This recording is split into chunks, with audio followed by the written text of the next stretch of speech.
कल हमने उपेंद्र नाथ अश्क द्वारा लिखी गई साहब को जुकाम है एकांकी पढ़ी थी। आज हम जगदीश चंद्र माथुर द्वारा लिखी गई एकांकी मकड़ी का ज्वाला पढ़ेंगे। जगदीश चंद्र माथुर जो है हिंदी साहित्य के एक प्रसिद्ध नाटककार और एकांकीकार थे। इनके प्रमुख नाटक में कोरणांक है, शारदीय है, दशरथ नंदन है, पहला राजा, इनकी क्या है नाट्य रचनाएं हैं। इनकी जो एकांकी संग्रह है उसके अंदर रीढ़ की हड्डी, ओ मेरे सपने, ये दो प्रमुख इनके एकांकी संग्रह हैं। तो आज हम इनके द्वारा लिखी गई मकड़ी का ज्वाला एकांकी पढ़ेंगे। मकड़ी का ज्वाला एकांकी जो है इनकी एक मनुष्य की जो अंतर संघर्ष होते हैं, मानव के जो आंतरिक संघर्ष होते हैं, उनको इसमें बड़ी ही बखूबी से दर्शाया गया है। मकड़ी का ज्वाला एकांकी का जो प्रमुख पात्र है वो है सेठ भोलानाथ, जो कि स्टार ट्रेडिंग कंपनी के मैनेजिंग डायरेक्टर हैं। दूसरा इसमें पात्र कौन है? चंद्रभान, जो कि इनके प्रतिष्ठान में नौकरी करना चाहता है। तो चंद्रभान क्या है? सेठ भोलानाथ के प्रतिष्ठान में क्या है नौकरी प्राप्त करने की इच्छा से आता है। भोलानाथ को उसे देख करके पता लग जाता है कि यह क्या है, एक कवि हृदय रखता है, उसके अंदर भी कोमल भावनाएं हैं, लेकिन उसने अपने प्रतिष्ठान में उसे नौकरी देने के लिए उसने शर्त क्या रख दी कि तुम्हें अपने इस कविता शक्ति को छोड़ना होगा, तभी तुम्हें मेरे प्रतिष्ठान में नौकरी मिलेगी। वह कानपुर की उनकी एक एजेंसी है जिसमें उसको वो मैनेजर बनाना चाहता है, लेकिन पहली शर्त उसने क्या रख दी है कि उसे अपनी कविता शक्ति का त्याग करना पड़ेगा। तो चंद्रभान भोलानाथ से कहता है कि मुझे कुछ समय चाहिए, मैं आपको सोचकर बताता हूँ कि मुझे ये नौकरी करनी है या नहीं करनी है।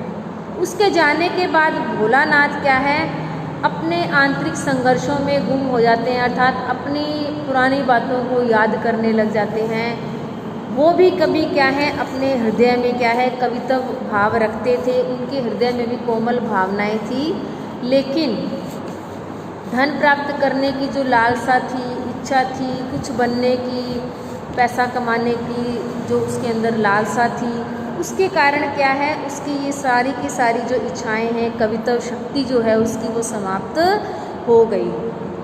तो अब सेठ क्या है भोलानाथ यह नहीं चाहता कि वह उसके प्रतिष्ठान में नौकरी करे, क्योंकि वह नहीं चाहता कि वो भी उसकी तरह से क्या है अपने हृदय के कोमल भावनाओं को, कविता शक्ति को त्याग करके इस पैसा कमाने की अंधाधुंध जो दौड़ है उसके अंदर शामिल हो जाए, क्योंकि उसे फिर अपना समय याद आने लग जाता है, क्योंकि वह भी कभी इन सभी भावनाओं से उसका हृदय भी ओतप्रोत था।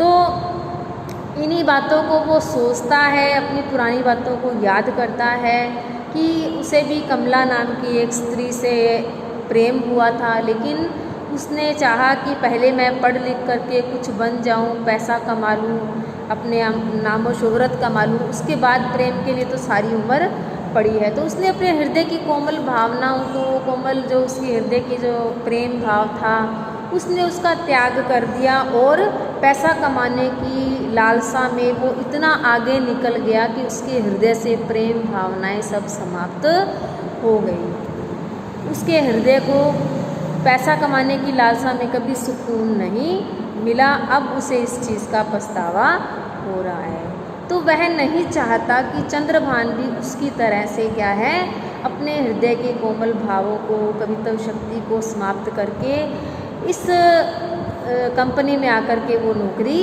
करे।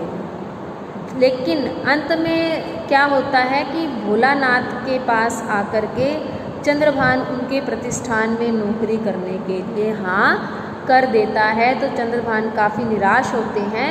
क्यों निराश होते हैं? क्योंकि वो नहीं चाहते थे कि कि वह अपनी इस अनमोल प्रतिभा को, अपनी इस गुण को वो त्याग करके इस पैसा कमाने की लालसा में निकल पड़े। वह यह नहीं चाहता था, लेकिन अंत में क्या है, उसने भी यह देखा कि वह भी क्या है मजबूर होकर, क्योंकि घर परिवार या जो भी है बिना पैसे के नहीं चलता है, अर्थात पैसे की जो ज़रूरत है वो इंसान की क्या है अंदरूनी जो ख्वाहिशें होती हैं, भावनाएं होती हैं, उनको किस प्रकार से कुचल देती हैं, वह इस एकांकी में दर्शाया गया है।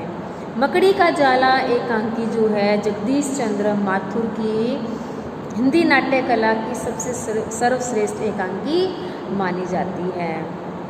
मकड़ी का जाला एकांकी में जो इन्होंने अपना उद्देश्य क्या रखा है कि मनुष्य के जो अंतर संघर्ष है उसको बड़ी ही बखूबी से दर्शाया गया है। अब चंद्रभान को इसने अपने प्रतिष्ठान में नौकरी देना वो चाहता था, लेकिन वो एक तरफ से वो नहीं भी चाहता था, क्योंकि वह नहीं चाहता था कि उसकी भी स्थिति उसी के जैसी हो जाए। लेकिन अंत में क्या है, चंद्रभान उसके प्रतिष्ठान में नौकरी स्वीकार कर लेता है और यहीं पर यह एकांकी समाप्त हो जाती है।